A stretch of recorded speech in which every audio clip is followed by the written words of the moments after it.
মেহেরের প্রশ্নকে উপেক্ষা করে আদ্রাব মেহেরের হাত ধরে সরাসরি ঘরের ভেতরে প্রবেশ করল। আদ্রাবের সেসব কাজ মেহেরের কেমন যেন মাথার উপর দিয়ে যাচ্ছে। এদিকে পূবাও যেন হতভম্ব হয়ে গেছে। আদ্রাবকে সে বলে উঠে, আসসালামু আলাইকুম ভাই, আপনি এত রাতে? আদ্রাব বলল, ওয়ালাইকুম আসসালাম। কি করবো বলো? বউকে না দেখলে আমার আবার ঘুম আসে না। মিটি মিটি হাসে পূবা। আবার মেহের তো যেন বকটা ধুক ধুক করছে। না বলে মেহের এই বাড়িতে এসেছে আর আদ্রাফ কিছু বলবে না তাও অসম্ভব। আদ্রাফের শান্তশিষ্টতার চরম প্রমাণ এমনিতেও আজ দুপুরে ভালো মতো পেয়ে গেছে। আদ্রাফ পূবার সাথে কথা শেষ করে মেহেরের হাত টেনে নিয়ে যায় মেহেরের রুমে। দরজা শব্দে লাগতেই মেহের এবার মনে হচ্ছে যেন কোনো সময়ে যেন সে হার্ট অ্যাটাক করে মরে যাবে। আদ্রাফ ক্ষীণ দৃষ্টি নিয়ে এগিয়ে আসছে মেহেরের দিকে। আদ্রাফকে এভাবে এগোতে দেখে মেহের এক পা করে পিছিয়ে যাচ্ছে। মনে শুধু একটা আতঙ্কই জেগে উঠছে, রাগের বসে থাপ্পড় টাপ্পড় মারবে নাকি। একসময় মেহেরের পিঠ পেছনে বোকলেসের সাথে ঠেকে গেলে থেমে গেলে যায় সে। আদ্রাফ একটা নিরাপদ দূরত্ব নিয়েই দাঁড়িয়ে আছে ওর সামনে। গহীন কণ্ঠস্বরে সে বলে ওঠে, এখানে কি করছো? মেহের বলল, মানে? আদ্রাফ বলল, আমি বলছি তুমি এখানে কি করছো? আমার জানা মতে এ সময় তো তোমার আমার রুমের থাকার কথা তো। আদ্রাবের প্রশ্নগুলো মেহেরের কাছে জটিল অঙ্কের মতো মনে হচ্ছে। ঠিক কি উত্তর দেবে এটা ভেবে পাচ্ছে না। তবুও এক বক সাহস নিয়ে সে বলে উঠল, আমার বাবার বাড়ি এটা, আমি যখন খুশি তখন আসতে পারবো। মেহেরকে কথা শেষ করতে না দিয়ে ওর কাছে হাত দুটো সেলফের সাথে চেপে ধরেছে। মেহেরের সাহস যেন এবার উবে গিয়েছে স্বচ্ছ পথ দলির মতো। আদ্রাফের ওই গহীন কালো চোখে রয়েছে অজস্র রাগ। চিল্লিয়ে সে বলে উঠল, তুমি যখন খুশি তখন আসতে পারবে না মেয়ে। আর সাহস কি করে হলো তোমার? উইদাউট মাই পারমিশন তুমি এখানে আসছো? আমি কিচ্ছু বলিনি বলে উড়া শুরু করেছো? এটুকু বলেই মেহেরের কাছ থেকে দূরে সরে আসে আজরাফ। কপালের সামনে পড়ে থাকা চুলগুলো এক হাত দিয়ে পেছনে ফেলে অনবরত নিঃশ্বাস ফেলতে থাকে। আর মেহের তো মোমের ন্যায় দাঁড়িয়ে আছে। আদ্রাফ আবারও বলে ওঠে, ফোন কোথায় তোমার? মেহের বলল, মেহের নিশ্চুপ হয়ে থাকে। আদ্রাফ বলল, ফোন কোথায় তোমার? মেহের বন্ধ। আদ্রাফ বলল, তোমার কি বন্ধ রাখার জিনিস? চেক করে দেখো তো কতগুলো কল দিয়েছে, বাট নট রিচেবল। আমার অবস্থা খারাপ হয়ে গেছিল। বাড়িতেও আম্মুকে ছাড়া কাউকে বলিনি। 12টার সময় যখন বাসায় পৌঁছে দেখি তুমি নাই, আমার অবস্থা কি হয়েছিল জানো? জামা কাপড় না পাল্টেই আমি এখানে এসে পড়েছি, আর তুমি পায়ের উপর পা তুলে মুভি দেখতে ব্যস্ত। আদ্রাফের কথাগুলো মেয়েরকে প্রতিবারই ভাবনায় ফেলে দেয়। এই প্রথম একজন মানুষের সাথে কথায় পেরে উঠবে না সে, কখনোই পারবে না, এটা মনের স্থির করে নিয়েছে। তো এবার বলো, তোমার কি শাস্তি দাও? আদ্রাফের একথা শুনে গায়ে যেন হিম ধরে গিয়েছে মেহের। আদ্রাফের বুড়ো নাচানোর দৃশ্য দেখে যেন আরো ভয়ে বিস্ময় হয়ে হচ্ছে মেহেরের কাছে। আমতা আমতা করে সে বলে উঠল, শাস্তি কিসের শাস্তি? কোনো শাস্তি কেন শাস্তি? এত প্রশ্ন শুনে আদ্রাফের ঠোঁটে বাঁকা হাসির সঞ্চয় হয়। মেহের কাছে গিয়ে দুপাশে হাত রেখে গম্ভীর দৃষ্টি দেখতে থাকে মেহেরের মায়াবী মুখটি। আদ্রাফ বলে উঠে, আমার না বলে এখানে আসার শাস্তি? মেহের বলল, হ্যাঁ তুমি বললেই হলো। আমিও কিচ্ছু বলছি না বলে মনে করো না যে আমি সেই দুঃস্বরানী থেকে বিজে বিড়াল হয়ে গেছি।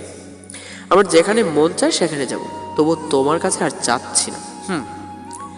আদ্রাফ বলল, বেবি বলছো তো? দাঁতে দাঁত চেপে মেহেরের কাছেই প্রশ্নটি চড়ে মারে আদ্রাফ। মেহের মনে মনে একটু ভয় পেলেও তা প্রকাশ করল না। প্রতি উত্তরে সে বলে উঠল, অবশ্যই বেবি বলছি, আর তো তুমি প্লিজ এখন যাও। আদ্রাফ কোনো উত্তর না দিয়ে পাশের ফুলদানিটা উঠিয়ে ঠাস করে ফ্লোরে চড়ে মারে। নিজের চোখের দৃষ্টি স্থির করে রেখেছে সে মেহেরের চোখের দিকে। মেহের এতে একটু ভয় পেয়ে যায়। আদ্রাফের চোখের ভাষা সে বুঝে উঠতে পারছে না। কেমন যেন অনুভূতি শূন্য হয়ে আছে আদ্রাফের চোখগুলো। সাধারণত মানুষের অঙ্গভঙ্গি দেখে অনুমান করা যায় যে সে মানুষ মনে মনে কি ভাবছে, কিন্তু আদ্রাফের ক্ষেত্রে তা একেবারেই ভিন্ন। আদ্রাফ প্রকাশ করে এক বিষয় আর মনের অবাধ্য রাখে অন্য বিষয়, যা কোনো মানুষকেই বিভ্রান্ত করে ফেলতে পারে। আদ্রাফ এবার বলে ওঠে, ওকে ফাইন, থাকো তুমি তোমার মতো। মেহেরকে আর কোনো সুযোগ না দিয়ে আদ্রাফ চলে যায়। মেহের এখনো সেভাবেই দাঁড়িয়ে আছে। আদ্রাফের এবার চলে যাওয়াতে অজান্তে ওর বেশ খারাপ লেগেছে। রাতের গভীরতার সাথে সাথে মানুষের জমজমাট বাড়তে থাকে বিভিন্ন নাইট ক্লাবে। এমনি একটা ক্লাবে একের পর এক গ্যাপ নিয়ে যাচ্ছে শাওন। হুস্কির টেবিলটার সামনে আগোছালোভাবে বসে আসছে। আশেপাশে অনেক যুবক যুবতীরাই নিজেদের মধ্যে ডান্স করতে মগ্ন। আবার কেউ কেউ তো হুস্কির নেশাটা একেবারে মাথায় চড়ে বসেছে শাওনের। মেহের মেয়েটিকে শাওনের খুবই পরিচিত মনে হচ্ছে। যেন মনে হচ্ছে তার তিক্ত অতীতের সাথে কোনো চোখ শত্রু আছে মেয়েটি। বারবার ওর চোখের সামনে এসে পড়ছে মেহেরের নামের ওই মেয়েটির থাপ্পড় দেওয়ার আদ্রাফ ওর কলার চেপে ধরে যেই কথাগুলো বলেছিল সেইগুলো মনে পড়তেই হুস্কির গ্লাসটির চাপ দিয়ে ভেঙে ফেলেছে। হাতের বাজ দিয়ে চুয়ে চুয়ে রক্ত পড়ছে। শাওনের ঠোঁট এক বাঁকা হাসিও ফুটে ওঠে। আর মনে সে বলে ওঠে, মন তো চাচ্ছে এখনই দুজনকে শেষ করে দিই, কিন্তু এত সহজে ছাড়বো না তোমাদের। তিলে তিলে শেষ করবো দুজনকে। হঠাৎ কোথা থেকে এক সুন্দরী মেয়ে হুট করে বসে পড়ল শাওনের কোলে। অন্য সবার কাছে বিষয়টি বিব্রতকর মনে হলেও নাইট ক্লাবের দৃশ্য খুবই সাময়িক। মেয়েটি মিশরে বলে উঠল, হ্যালো বেবি, তোমার মতো এত সুন্দর ছেলে একা বসে আছো, এটা কি ভাবা যায়? সঙ্গ দেবে নাকি এক রাতের জন্য? শাওন সেদিকে ভ্রুক্ষেপ না করে আরো একটা ব্যাগ নিয়ে বলে উঠল, just stay way from me. মেয়েটি এবার আস্তে করে শার্টের বোতাম খুলতে থাকে শাওনে। শাওন মেয়েটির এক হাত চাপা দিয়ে আবার বলে ওঠে, I said just stay way from me. এতটুকু বলেই মেয়েটাকে ধাক্কা দিয়ে সরিয়ে দেয় শাওন। মেয়ে বিষয়টিকে শাওন জাস্ট ঘৃণা করে। রাগে মুখে অনেকটাই লাল হয়ে গেছে। এদিকে বারের সবাই অদ্ভুতভাবে তাকিয়ে আছে দুজনের দিকে। মেয়েটিও অপমানের কারণে নীরবে চলে যায় সেখান থেকে। শাওনের মনে শুধু একটাই আগুন জ্বলছে, মেহের। বিগত 3 দিন ধরে আদ্রাফের সাথে কোনো যোগাযোগ না থাকায় মেহের মাথার নিউরন যেন বিধ্বস্ত হয়ে গেছে। এই ছেলেটা যে এত পরিমাণ জেদি হতে পারে, এই 3 দিন তার জীবনে না আসলে এই ইহকালে সে জানতেও পারত না। আজ তাই তড়িঘড়ি করে তনু বেগমের সাথেই ফিরে এসেছে আদ্রাফের বাড়িতে। এখন আদ্রাফ বাসায় নেই, অফিসে গিয়েছে বলেই মেহেরের ধারণা, তাছাড়া এখন মাত্র সন্ধ্যা। আদ্রাফ আসবে প্রায় 9টার দিকে। সোফায় বসে বসে ঠোঁট কামড়াচ্ছে আর ভাবছে যে আদ্রাফকে রাগটা কি করে কমানো যায়, কিন্তু তার ছোট্ট মস্তিষ্কে আর কোনো সমাধান দিতে পারল না। তনু বেগম মেহেরকে বারবার দেখছেন যে হচ্ছেটা কি। পরে সে বলে ওঠে, মেহের কি ভাবছ? মেহের বলল, ভাবছি কিভাবে আপনার আদরের পুত্রটার মাথা ঠান্ডা করা যায়। মেহের কথাটি বিড়বিড় করে বলল, তা বুঝতে পেরেছিলেন তনু বেগম। হাত মুড়ে হেসে ওঠে মেহেরের কথা শুনে। এভাবে বসে থাকলে কি আর হবে? এক কাজ কর, আদ্রাফের জন্য ওর পছন্দের খাবার বানিয়ে রাখো, পারবে তো? কথা বলে খাবার নাকি শত্রুকেও বন্ধ করতে পারে। আদ্রাফ তো ওই দলের কাছেও না, তবে ওর রাগটাকে ঠান্ডা করা যাবে না। মেহের এটা ভেবেই দাঁত কেলিয়ে একটা প্রশস্ত হাসি দেয়, যেন পিরামিডের ভেতরে প্রবেশের মানচিত্র উদ্ধার করেছে সে। আবেগে আপ্লুত হয়ে সে তনু বেগমকে বলল, মা ফাটাফাটি একটা বুদ্ধি দিয়েছ। আচ্ছা বলো, কি রান্না করতে পারি? ওর পছন্দের খাবার কি, পোলাও, বিরিয়ানি নাকি খিচুড়ি? আদ্রাফের মা বলল, না রে মেহের, আদ্রাফ জাল তেমন একটা খেতে পারে না। ওর জন্য মিষ্টি আইটেম যেমন ফালুদা, গাজরের হালুয়া বা সুজির হালুয়া, পায়েস, ক্ষীর এগুলো বানাও। আর রাতে ভাত মাংস যা আছে ওগুলোই খাবে। মুখটা মলিন করে ফেললো মেহের। পায়েস ছাড়া মেহের আর কিছুই বানাতে পারে না। মুখ ফুলিয়ে বলে উঠল, তোমার এক মেয়ে তো কম্পিটিশনে আমার সাথে জাল ফুচকা খেত, আর আরেক ছেলে দেখি জালই খেতে পারে না। কি ভয়ঙ্কর! মেহের কথা শুনে হেসে দেয় তনু বেগম। মেহেরের মাথায় হাত বুলিয়ে বলে, আরে আমি আছি না, তোমায় হালুয়া আর ফালুদা বানানো শিখিয়ে দেব না। ফালুদা বানানো সহজ, সেখানে ডেকোরেটিংটাই আসল বিষয়। আর হালুয়া বানানো একটু ঝামেলাদায়ক, বাসায় তো গাজর নেই, তাই আজ সুশির হালুয়া বানিয়েও কেমন? মেয়ের বলল, একে একে পায়েস, ফালুদা আর সব চাচে সুজির হালুয়া বানিয়ে মেহেরের নিজেকে বিধ্বস্ত বেশি মনে হচ্ছে। হাতে নাকে মুখের সব জায়গাতেই সুজি দিয়ে মাখামাখি। নাকের ডগায় আর কপালে বিন্দু বিন্দু ঘাম থাকার কারণে সুজিগুলো একেবারে মুখের সাথে লেপটে আছে। কোনো ময়দা সুন্দরী থেকে মেহেরকে এখন কম কিছু মনে হচ্ছে না। তনু বেগম মেহেরের এই দৃশ্য দেখে হাসি চেপে রেখেছে। মেহেরের কাঁদো কাঁদো সরে বলে উঠল, মা, তুমি আমায় দেখে এভাবে হাসছো কেন? আমায় দেখতে কি পুরো ওই বেদের মেয়ে জ্যোৎস্না লাগছে? আদ্রাফের মা বলল, আয়নায় গিয়ে নিজের মুখটা দেখে রাত্রে গিয়ে দেখো কি অবস্থা করেছ।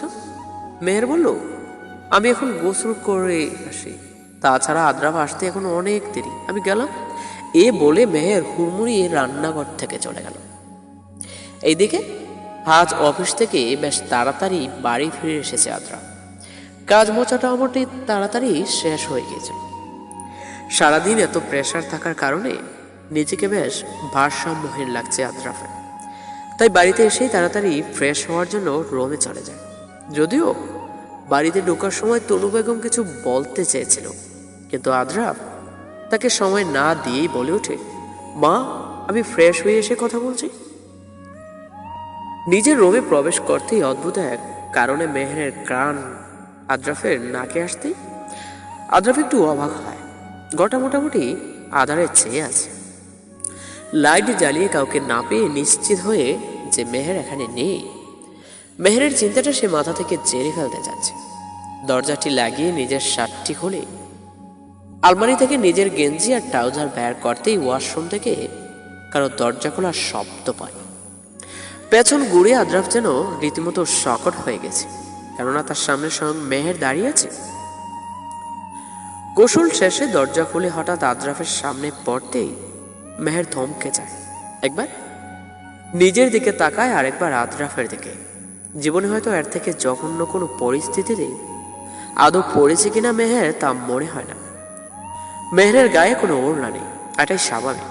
2 মিনিটের মাথায় যখন দুজনেই বুঝলো যে এখন তারা কোথায় আছে, এটা বুঝতেই সাথে সাথে চিৎকার দিয়ে উঠে দুজন। লজ্জায় মেহেরের মরে যেতে ইচ্ছে করছে, আর আদ্রাফও প্রচন্ড পরিমাণে অস্বস্তিতে পড়েছে। যখন বুঝলো যে মেহেরের গলায় সাউন্ডটার চক্রবৃদ্ধি হারে বেঁধে যাচ্ছে, আদ্রাফ সাথে সাথে মেহেরের মুখ চেপে ধরে মিহি কণ্ঠে বলে ওঠে, আরে থামো তো, আমি চিল্লানো থামালাম, তুমি থামছো না কেন? মেহেরের মন চাচ্ছে আদ্রাফের মাথা ফাটিয়ে দিতে। একে তো উইদাউট শার্ট ছেলেটা ওর সাথে চিপকে আছে, আবার অন্যদিকে ওর মুখ চেপে প্রশ্ন করে যাচ্ছে। ইশারায় আদ্রাফকে মুখ ছাড়তে বললেই ছেড়ে দেয় আদ্রাফ। মেহের এবার লজ্জা লাগছে, প্রচন্ড পরিমাণের লজ্জা।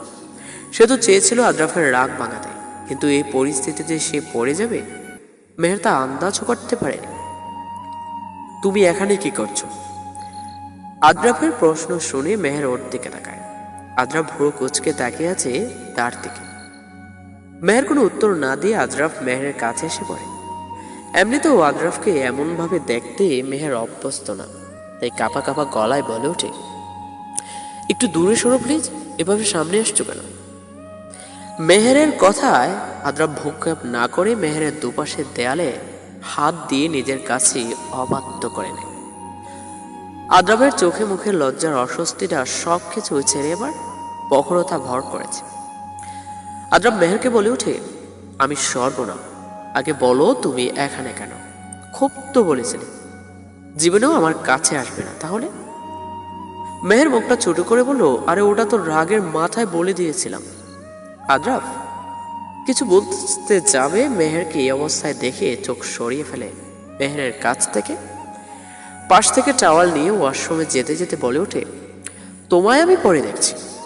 আদ্রাফ শব্দ করে ওয়াশরুমের দরজাটা লাগাতেই মেহের যেন একটা অস্বস্তির নিঃশ্বাস ছাড়ে। একদিকে ডাইনিং টেবিলে এত খাবারের বাহার দেখে আদ্রাফের মুখে একেবারে রেশ দেখা যাচ্ছে। আদ্রাফের বাবা বলে উঠল, বাবা, আজ তো দেখি আদ্রাফের সব পছন্দের খাবার বানানো হয়েছে। মেহের বানিয়েছে।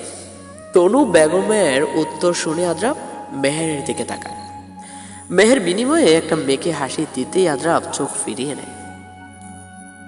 মেহেরের এত খুব অপমান বোধ হয়েছে। মনে মনে সে বলে যে এমনি জীবনেও আদ্রাফের মানানো যাবে না, আমাকে আমার স্টাইলে ওর মানাতে হবে। মেহের এবার আদ্রাফের পায়ে সুরসুরি দিতেই আদ্রাফের হাত থেকে গ্লাসটা পড়ে যায়। আদ্রাফ মেহেরের দিকে তাকাতেই মেহের ফ্লাইং কিস ছুড়ে দেয় ওকে, যার কারণে আদ্রাফের গলায় যেন খাবার আটকে গিয়েছে। আব্দুল্লাহ সাহেব বলে, কি হয়েছে আদ্রাফ? তনু, ওকে পানি দাও তো। যতবারই মেহেরের সাথে চোখাচোখি হচ্ছে মেহের ততবারই ফ্লাইং কিস দিচ্ছে, নয়তো চোখ টিপ দিচ্ছে। বেচারা আদ্রাফ তো না পারছে থাকতে আর না পারছে সরে আসতে। মেহের যে কি কারণে এমন করছে আদ্রাফ এটা ভালো মতোই জানে। এই মেয়ে যে ভবিষ্যতে ওকে জ্বালিয়ে মারবে এ নিয়ে ওর কোনো সন্দেহ নেই। মনে মনে আদ্রাফ বলে ওঠে, কি ভয়ঙ্কর মেয়ে রে বাবা। তো ফ্রেন্ডস, আজকের পর্ব এ পর্যন্ত। আশা করি আপনাদের ভালো লেগেছে। যদি ভালো লেগে থাকে একটি লাইক দিয়ে দেবেন। আজ আসি, দেখা হবে নতুন পর্বে। আল্লাহ হাফেজ।